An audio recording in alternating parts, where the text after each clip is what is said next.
Alors je voulais saluer ce rapport, qui est là aussi une obligation légale par rapport à la présentation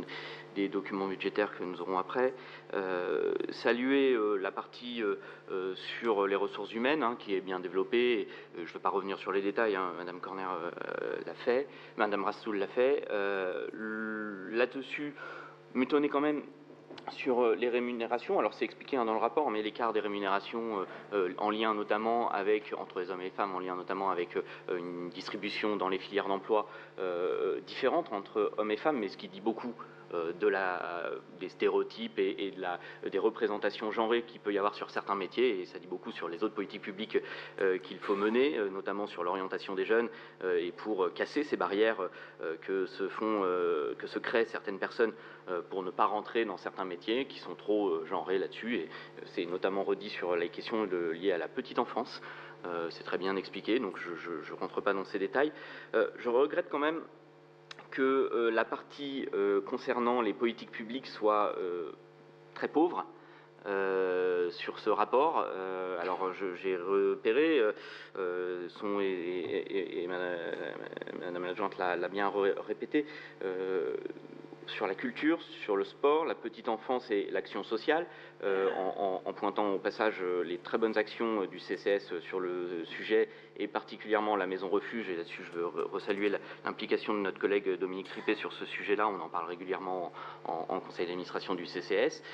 mais je suis très étonné, enfin je ne veux pas croire qu'il n'y ait que 4 ou 5 adjoints qui s'intéressent au sujet d'égalité femmes-hommes dans l'hémicycle. Je pense que tous s'y intéressent, mais rien sur l'égalité femmes-hommes dans les sujets autour des déplacements, du commerce, de la santé, alors qu'il y aurait beaucoup à dire sur l'accès aux soins, sur la différence d'accès entre les femmes et les hommes, et rien non plus sur les questions autour de la sécurité et la prise en compte de cette égalité entre les femmes et les hommes dans les sujets autour de la sécurité, alors même qu'on note et qu'il y a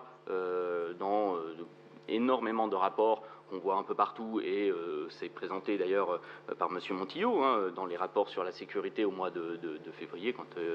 on l'a à peu près à cette époque-là, l'explosion des violences sexistes et sexuelles, et particulièrement des violences faites aux femmes. Je pense qu'on aurait, dans ce type de rapport, intérêt à mettre en avant les dispositifs que la ville peut vouloir faire sur ce sujet, et puis à défaut d'en avoir, en tout cas essayer d'en imaginer, parce que c'est un vrai sujet. Donc voilà, je pense que ce rapport mériterait encore d'être amélioré, d'être complété d'une vision 360 de l'action de la ville, et voilà, parce que je ne veux pas être dans l'accusation que rien ne se fait.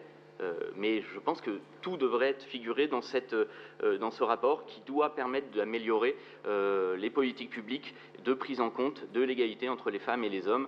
dans toute la dimension de la vie municipale au long cours, et pas seulement sur la vie interne, qui est un sujet très important.